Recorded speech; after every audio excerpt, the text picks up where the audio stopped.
तब आप बात करते हैं पिछले साल के रनर्स अप पंजाब किंग्स के बारे में। स्टार्ट करते हैं विद द बैटर्स। प्रणव, पहले मैं आपकी तरफ जाना चाहूंगा।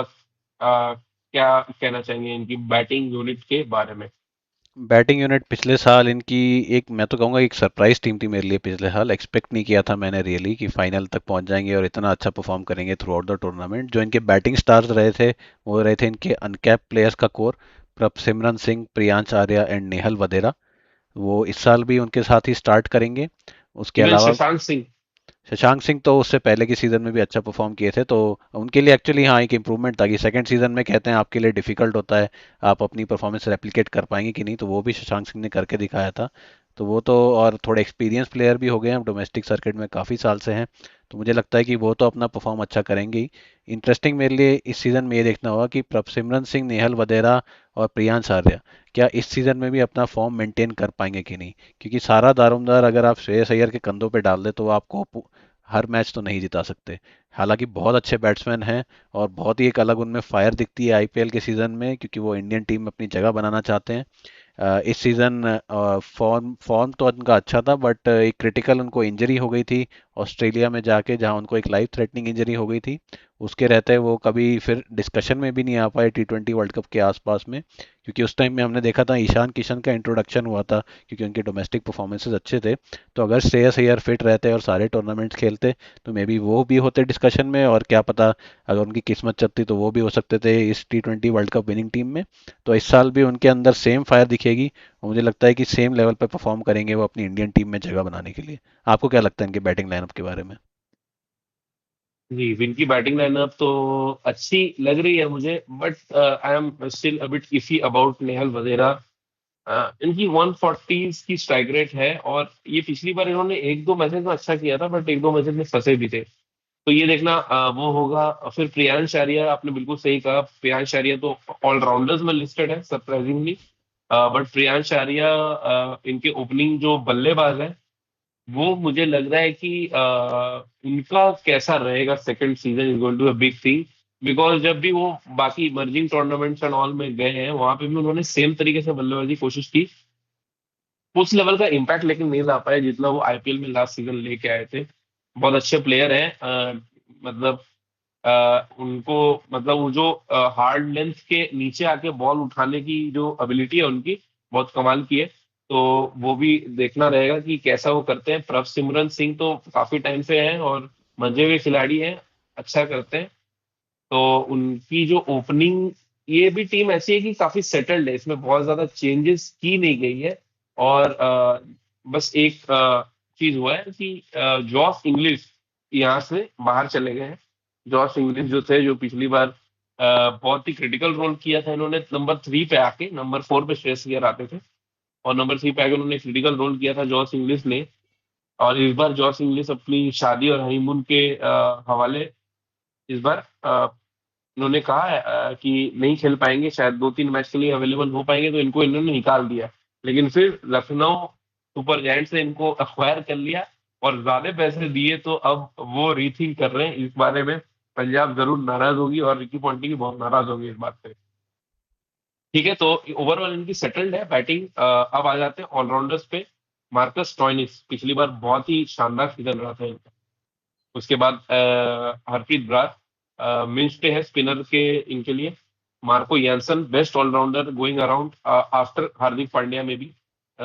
फिर अजमतुल्ला उमर जई है इनके पास, एक और बहुत ही अच्छे ऑलराउंडर अफगानिस्तान की तरफ से। प्रियांश आर्या, मैंने बताया सरप्राइजिंगली मैंने इनको कभी बोल करते हुए देखा नहीं है, ये भी लिस्टेड है ऑलराउंडर में। मुशीद खान है इनके पास, spin bowling allrounder, Sarfaraz Khan के भाई है, और बहुत अच्छा डोमेस्टिकली किया है। सूर्यांश शेडगे, जो पिछली बार बहुत ही ज्यादा टॉक्ड अबाउट वो थे, अपकमिंग टैलेंट थे, यंग है, लोअर हिट ऑर्डर हिटिंग करते हैं और बॉलिंग भी कर लेते हैं, बट उनकी bowling more like Shivam Dubey mode की बॉलिंग है।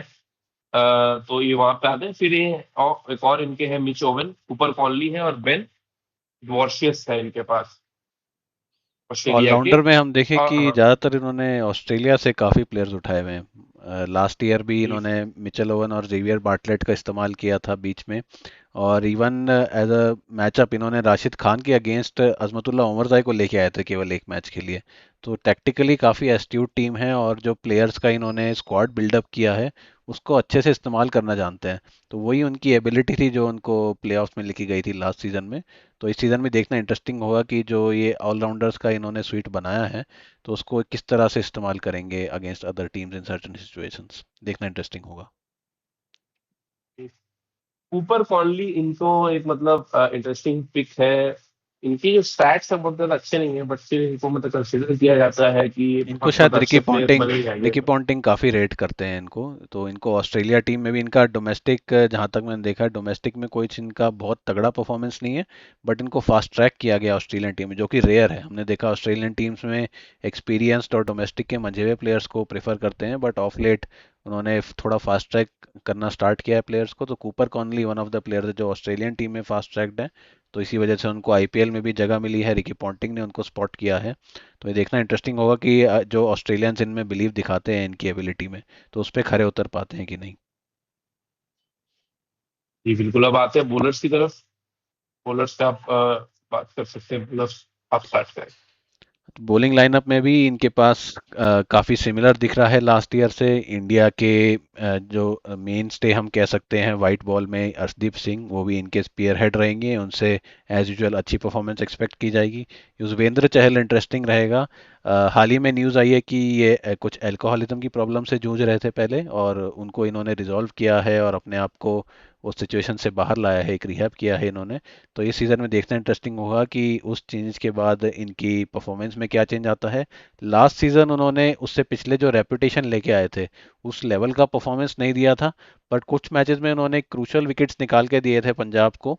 तो वो एबिलिटी पे फिर से बैंक करना चाहेगी पंजाब, और युजवेंद्र चहल भी चाहेंगे कि जो इतने महंगे प्लेयर आए, इतने करोड़ों रुपए में इनको खरीदा गया था पंजाब की तरफ से, तो उसकी वैल्यू ये इनको रीपे करना चाहेंगे।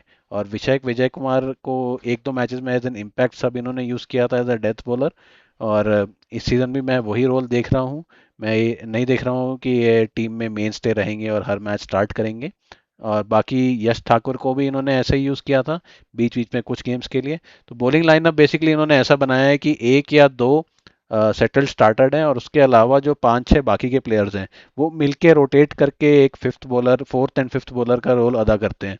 तो इस सीजन में देखना इंटरेस्टिंग होगा कि वही फोर्थ और फिफ्थ बॉलर अच्छे से रोल अपना कर पाते हैं कि नहीं, या फिर टीम्स उन फोर्थ और फिफ्थ बॉलर को टारगेट करके इनके अगेंस्ट अच्छा टोटल्स खड़ा कर पाती हैं।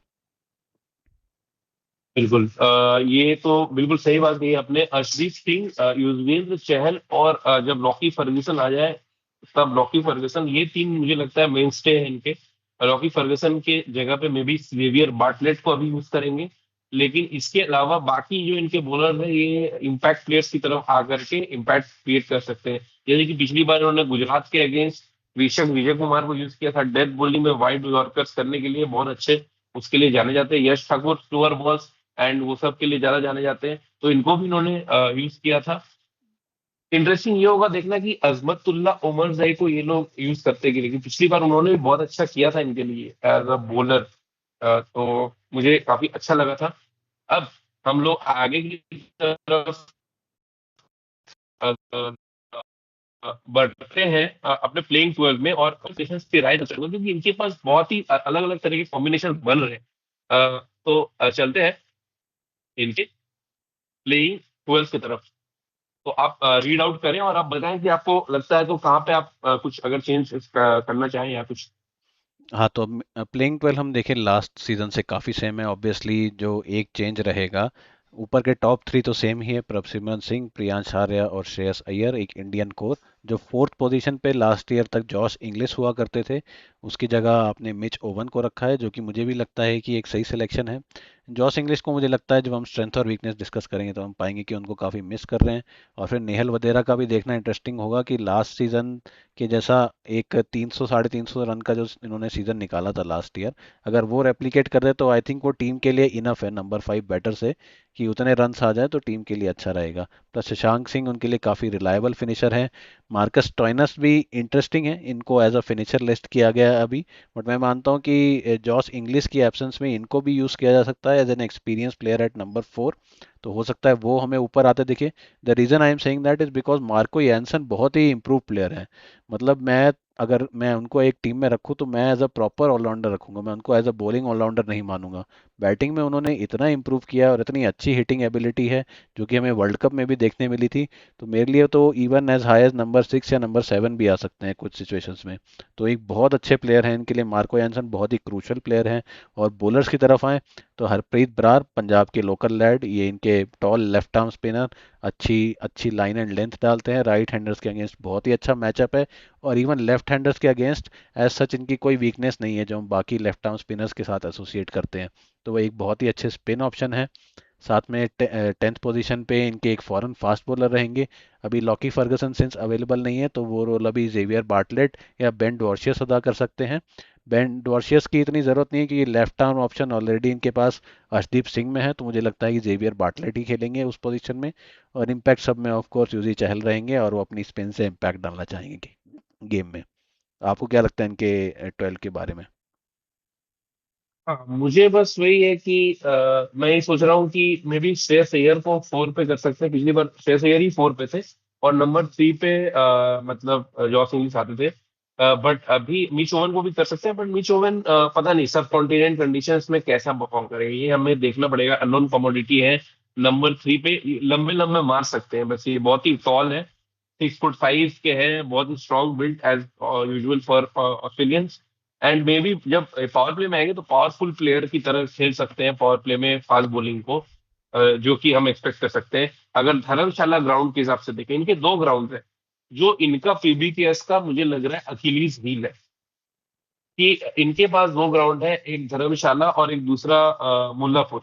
तो मुल्लापुर में हमेशा थोड़ी बॉल वॉल फंसती है, वहां पे श्रेयस अय्यर का भी रिकॉर्ड अच्छा नहीं रहा है।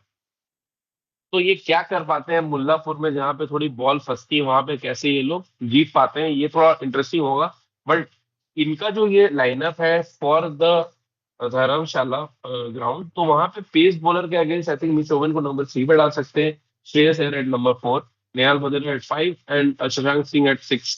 और मार्कस स्टोइनिस का इंटरेस्टिंग था, आपने सही कहा कि ये टॉप ऑर्डर के अच्छे बल्लेबाज हैं, बट खराब फॉर्म से आ रहे हैं। तो इनका वर्ल्ड कप में भी खराब फॉर्म रहा है और अभी भी मतलब बहुत ज्यादा अच्छे फॉर्म से नहीं आ रहे। तो ये भी देखना इंटरेस्टिंग होगा क्या कर पाते हैं यहाँ पे आके, क्या वो अपने आप को मतलब अच्छे सेटअप में पाते हैं और अच्छा कर पाते हैं, देखना इंटरेस्टिंग होगा। मार्को यानसन डेफिनेटली, मुझे तो लगता है 6 और 7 के प्लेयर है, बट इस जगह पे आप शशांक सिंह को नीचे डालना भी थोड़ा अनफेयर होगा उनके ऊपर भी। But may be Marco Jansen at 6, Shashank Singh at 7 can also be done as and when required. Then फिर आ जाते हैं हमारे बॉलर्स, और बॉलर्स तो बहुत अच्छे लग रहे हैं मुझे। लॉकी फर्ग्यूसन आने के बाद ज्यादा स्ट्रेंथन साइड लग रही है। तो ये हो गया लाइनअप, तो मेरा भी मोर और लेस आपसे मैं सहमत हूँ। इंटरेस्टिंग होगा देखना कैसे ये लोग करते हैं, फ्लेक्सिबिलिटी भी है इनके लाइनअप में और बैकअप ऑप्शंस भी बहुत सारे हैं। तो अब आ जाते हैं स्ट्रेंथ और वीकनेसेस पे। आप पहले स्ट्रेंथ की बात करें। स्ट्रेंथ इनकी डेफिनेटली इनके कप्तान हैं और इनके मतलब मेन प्लेयर हैं जो श्रेयस अय्यर, उनके जो स्पेशली चेजेस में जो उनकी कुछ परफॉर्मेंसेज आई थी लास्ट सीजन में, दे वर जस्ट आउटस्टैंडिंग। मतलब अकेले ही कुछ कुछ मैच, और स्पेशली जो मुंबई इंडियंस के अगेंस्ट जो एलिमिनेटर मैच था, वो तो ये अपने खुद के शोल्डर्स पे लेके टीम को चले गए थे फाइनल तक। तो इस सीजन भी इनके टेलिस्मैन रहेंगे और इनकी बहुत बड़ी स्ट्रेंथ रहेंगे श्रेयस अय्यर। साथ में इनकी स्ट्रेंथ रहेंगे जो इनकी बॉलिंग लाइनअप और काफ़ी सेटल्ड है, और प्लस एक मार्को यानसन मुझे लग रहे हैं कि एक स्पेशल प्लेयर उभर के आ सकते हैं इस सीजन में, जो कि बॉलिंग तो अच्छी डालते ही हैं, उसके अलावा बैटिंग में जो इन्होंने इंप्रूवमेंट किया है और जो लोअर ऑर्डर हिटिंग एबिलिटी इनके पास है अभी, तो मेरे को लगता है क्लोज मैचेस में जब अदर टीम्स एक्सपेक्ट नहीं कर रही होंगी कि भाई 7 विकेट लेके हमने इनको पीछे छोड़ दिया है, उस सिचुएशन में मार्को यानसन आके गेम पलट सकते हैं एकदम से। तो ये मुझे उनकी स्ट्रेंथ्स लग रही हैं। आपको क्या लग रही है इनकी स्ट्रेंथ्स?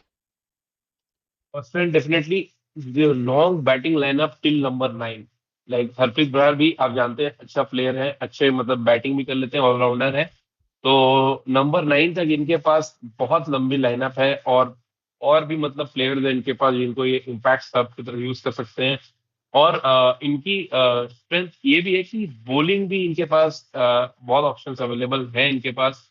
ये मार्को यानसन और मतलब अगर मार्कस स्टोइनिस अच्छा नहीं कर रहे तो मार्कस स्टोइनिस की जगह ये यूज कर सकते हैं अजमतुल्ला उमर जई। वो भी एक ओपनिंग ऑप्शन दे सकते हैं, क्योंकि अगर इस लाइनअप पे देखें तो ओपनिंग बॉलर आपके अर्शदीप और मार्को यानसन होते हैं, जो दोनों लेफ्ट आर्म। तो अजमतुल्ला उमर जाई वो ऑप्शन भी देते हैं उनके पास कि एक राइट आर्मर उनके पास हो जाता है, और वन चेंज की तरह देन फिर ये मार्को यानसन को यूज कर सकते हैं। लॉकी फर्गसन को मिडिल एंड डेथ के लिए बचा के रख सकते हैं। बट अभी के लिए जब रॉकी फर्गसन जो कि पेटर्निटी लीव पे गए हुए हैं, तो जेवियर बाटलेट को यूज करेंगे, जो एक अच्छे न्यू बॉल बॉलर है। और सिमिलर रीजन के चलते अगर बेन डॉर्सल भी अच्छे बॉलर है, बट उनको अगर आप रखेंगे तो आई थिंक तीन लेफ्ट आर्म बॉलर हो जाएंगे, तो वो भी उसकी जगह पे जेवियर बाटलेट ओपनिंग बॉलर की तरह यूज कर सकते हैं। तो वेल्थ ऑफ ऑप्शंस, वर्सिटैलिटी इन।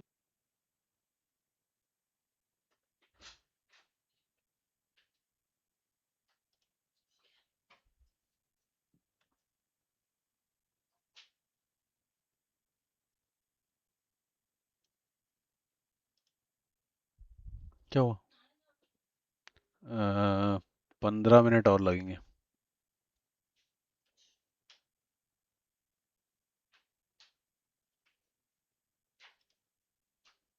तेरा आवाज नहीं आ रहा है।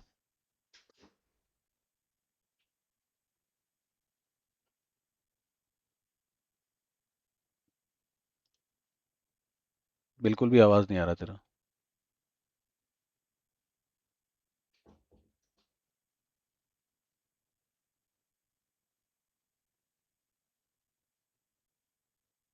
रिकॉर्डिंग। तो अब आ जाते हैं वीकनेसेस पे। वीकनेस में मुझे लग रहा है थोड़ा सा जम्बल्ड है इनका मिडिल ऑर्डर। उन्होंने किसको कहाँ खिलाएंगे, किसको किस पोजीशन पे भेजे, ये थोड़ा इनका वीकनेस की तरह मैं देख रहा हूँ। और सेकंड वीकनेस जो मुझे लग रहा है कि कैसे प्रियांश आर्या डील करते हैं, नए प्लेयर हैं कैसे डील करते हैं। सेकंड ये देखना इंपॉर्टेंट होगा कि युजवेंद्र चहल कैसे वापस आता है। आपने बताया कि अल्कोहलिज्म से जूझ रहे थे पिछले साल, बहुत एक पर्सनल मतलब स्ट्रगल पे थे, उनकी मैरिज उनकी खत्म हुई थी। तो ये वाली चीजों से अब वापस आ गए हैं, एक साल हो गया है। अब देखते हैं कि वो कैसे वापसी करते हैं। तो ये रह रही है कि dodginess in the middle order, unpredictability of Priyansh Arya who was there like main stay। उन्होंने बहुत अच्छी स्टार्ट की थी पिछले साल, क्या वो उस चीज को वापस कर पाते हैं। और अनकैप्ड प्लेयर्स है, उतना एक्सपीरियंस नहीं है, तो कैसे करती है इनकी टीम, ये देखना इंटरेस्टिंग रहेगा। और युजवेंद्र चहल क्या वापस से पुराने वाले युजवेंद्र चहल हो सकते हैं। These are my weaknesses from my side. अब आप बताएं कि आपको क्या लगता है। मुझे भी यही वीकनेस लग रही है। अगर हम बैटिंग लाइनअप देखें तो उनके टॉप 3 और जो लोअर ऑर्डर हैं 6, 7, 8 वो बढ़िया हैं। नंबर 4 नंबर 5 की जो पोजीशंस हैं उन पे अभी डिसाइडेड नहीं है कि वो किसको खिलाना चाहेंगे, और अगर जिसको खिलाएंगे भी क्या वो उस लेवल का परफॉर्मेंस दे पाते हैं जो कि एक चैंपियनशिप विनिंग साइड की तरफ से रिक्वायर्ड है। तो वो एक वीकनिंग वीकनिंग पॉइंट है। और दूसरा यही है कि जो इनका फिफ्थ बॉलर जो भी रहेगा वो क्या उसको अच्छे से कवर कर पाते हैं कि नहीं, क्योंकि हमने देखा है कि टीम्स में अगर फिफ्थ बॉलिंग ऑप्शन वीक है तो अपोजिशन टीम को काफ़ी गंदी तरीके से टारगेट करती है। उनके 4 ओवर्स में 60 इवन 70 रन्स के लिए जाते हैं, और वो कई बार आपके लिए मैच गंवाने वाला एक पॉइंट हो जाता है। तो fifth bowler management and management of their middle overs with the batting positions of number 4 and 5 वो देखना इंटरेस्टिंग होगा उनके लिए। चलिए अब फाइनली हम लोग इसको क्लोज करते हैं। ये वर्डिक्ट के साथ आपको क्या लग रहा है प्रणव, ये कहाँ तक पहुंच सकती है ये टीम आपके हिसाब से। देखिए, लास्ट सीजन ये लोग काफ़ी अच्छा खेले थे, सेकंड पोजीशन पे फिनिश किए थे। और आपको इतनी हाई पोजीशन फिनिश करने के लिए जो क्लोज मैचेस एक दो इनको जो जॉस इंग्लिश ने जिताए थे, मतलब ऊपर में आके पावर प्ले में इनके अर्ली विकेट्स गिरने के बाद भी मोमेंटम नहीं गिरने दिया था, और ऑपोजिशन के लिए एक सरप्राइज की तरह आए थे जॉस इंग्लिश उस टाइम पे। तो उनका जाना मेरे को लगता है इनके लिए काफ़ी डिफिकल्ट रहेगा, और वो जो क्लोज मैचेस और जो सरप्राइज एलिमेंट की वजह से जो वो जीत रहे थे पिछले सीजन, इस सीजन वो शायद नहीं कर पाएंगे। तो इसलिए मैं उनको just outside the playoffs number 5 position पे रखना चाहूंगा इस सीजन में। आपको क्या लगता है? मैं थोड़ा इनको बैक कर रहा हूँ नंबर 3 के पोजीशन के लिए मैं बैक कर रहा हूँ इनको। ये मेरे हिसाब से नंबर 3 पे फिनिश करेंगे इस बार प्लेऑफ्स के लिए, क्योंकि इनकी काफी सेटल्ड साइड है। मेरा रिव्यू सिंपल है, क्योंकि अच्छी साइड वही होती है जो बहुत ज्यादा चेंजेस नहीं करती है अपने प्लेइंग 12 पे। अगर आप देखें तो जो टीम्स नीचे लगी हुई थी उन्होंने बहुत ज्यादा चेंजेस किए हैं, थोड़ा जम्बल लग रहे हैं, मेसी लग रहे हैं। इनमें वो मेसीनेस नहीं है और इनके पास अच्छे बैकअप्स हैं। तो यही मुझे लग रहा है कि इस बार भी ये नंबर 3 पे जाएंगे। शायद चैंपियनशिप नहीं उठा पाए, but I think they can still make it to the playoffs, and number 3 पे मैं इनको रख रहा हूँ। ठीक है।